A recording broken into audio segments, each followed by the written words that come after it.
Okey, kalau kita tengok sekarang segmen skuter 150cc punya trend sekarang, dia dah tak main lagi 150cc. Ada tu 180cc, 175cc. So 150cc untuk motosikal China sekarang ni dia memang dah tak banyak dah. Sehingga kan hari ni kita dapat tengok ada satu model baru, iaitu model W Motor NX150S. Tapi apa yang menarik pasal skuter ni?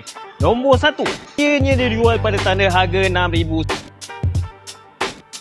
Malaysia. Di mana kalau kita tengok pesaing-pesaing dia lain, kita boleh dapat skuter-skuter yang 125cc yang kecil-kecil. Tapi W Motor ni kita dapat 150cc terus. Brake system dia ada pakai dual channel ABS dengan traction control system. Benda ni kita boleh expect pada skuter-skuter daripada China ni lah.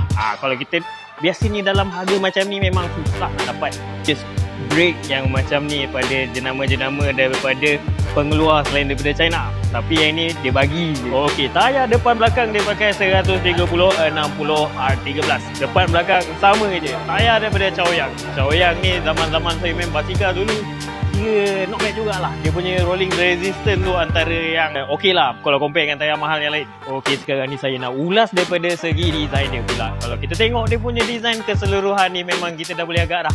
Dia ambil inspirasi daripada skuter yang mana? Yang NN tu. Tak payahlah saya sebut kot. Kalau kita tengok lampu depan, lampu belakang dia seakan-akan not exactly the same, but kita nampak dia ada ambil sikit lah inspirasi daripada skuter yang lagi satu tu. Cuma kalau kita tengok daripada segi detail dia, yang ini dia nampak lagi lebih banyak sharp edge. Dia ada design lekuk-lekuk macam ni lagi lah untuk menampakkan gaya agresif sebuah skuter macam ni. Okey, sekarang ni tak komplit rasanya kalau kita cakap pasal skuter kalau kita tak tengok ruang meletakkan barang pada skuter ni. Kita tengok kat sini. Kat sini kita boleh tengok dia ada ruang penyimpanan barang kiri dan kanan. Kalau selalunya skuter kita nampak dia ada sebelah je kan. Yang ni kiri kanan boleh letak barang nah. Sebelah ni nasi lomak, sebelah ni kuih kuci kita boleh letak ke dalamnya. Dan lepas tu jom kita tengok ruang penyimpanan dia pada bahagian bawah seat dia. Godang tak godang? Boleh lah. Kelapa boleh masuk dua. Meter panel dia gunakan jenis LCD biasa je lah. Nampak macam TFT color meter display tapi bukan.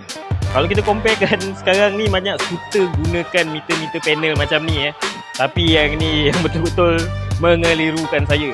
Banyak kali saya sahkan benda ni. Ini TFT ke LED? Tapi betul dia LED.